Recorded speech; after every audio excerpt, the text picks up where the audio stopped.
Hello and welcome to ProtoMet First Impressions, where I give my thoughts and opinions on the first episode of any new tokusatsu show. And today I'm going to be talking about the first episode of Power Rangers Ninja Steel. What, you weren't expecting me to talk about Power Rangers? Well, it's going to have to change. Huh? Yeah. But anyway, we're going to be talking about Power Rangers Ninja Steel, as I just said, which is the US adaptation of Shuriken Sentai Ninja, which, to be completely honest, I hate. I'm not going to sugarcoat it. I hate that season. And there are a number of reasons why I hate that season, which I will eventually talk about when I actually talk about that show proper. But instead, we're going to be focusing on Ninja Steel, okay? I will do my best to not bring up Ninja all that much, so I'll probably fail. But let's take it right off the bat. The story. The story is way different from Ninja right off the bat, which is good. Power Rangers has a tendency to completely rewrite the source material to suit its own needs as early back as the first season. And that's fine. That allows Power Rangers to, for the most part, stand on its own as a series. Don't really need to draw comparisons between Power Rangers and Super Sentai, aside from which source came from what. And yeah. But, again, the story is way different, and that's a good thing. In fact, it actually starts 10 years prior to the bulk of the episode, giving us some backstory and explanation for these ninja stars and some powers that it's pretty good. It's pretty good. I'm interested to see where it goes. I'm okay with them changing the evil ninjas into aliens. I mean, that's fairly normal. It's almost expected at this point, so I don't mind. And I do see that they seem to be using props and stuff from some other seasons as well, which, okay. It's especially the MC host character who's hosting these ninja battles.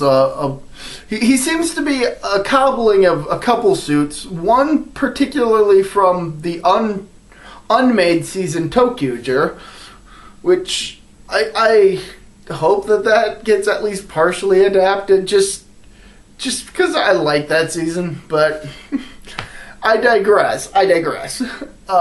The episode also does a fantastic job of establishing 3 of the main 5 cast. And while it doesn't really focus a whole lot on the remaining 2, we are given at least a bit of an introduction to them, so we can have them be established as characters and focus on establishing in later episodes, which is fine.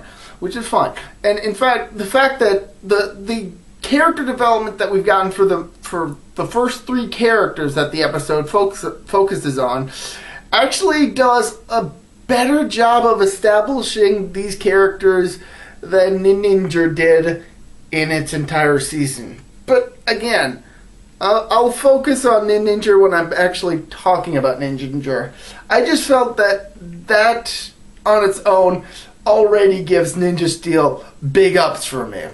We're also given an introduction to the Bulk and Skull-esque characters for this season. A jock and his somewhat nerdy lackey. And yeah, I like it. It definitely does have the Bulk and Skull feel to it, where one is the big guy, who, not physically, but more like ego-wise, and the other is kind of a bit dorky, but completely loyal to his friend, or whatever their whole deal is. And the action is pretty darn good. I'm pretty confident that it's all new footage. If not, I'm pretty confident that all the action footage in the episode is brand new not adapted from Super Sentai. And while we don't get a shot any Megazord action, I'm okay with that since it seems to be working up towards developing the other characters before bringing in the big mech, which is pretty good. I like that. All said, I'm actually pretty I'm pretty hyped for Ninja Steel, and I want to see more of it. I definitely hope that by and large it's better than Ninja, because Ninja was such a disappointment after quite a few good seasons. So, but I digress on that. I suggest checking it out if you can. It's pretty good. Yeah.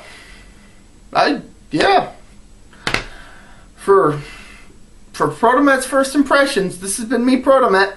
See ya.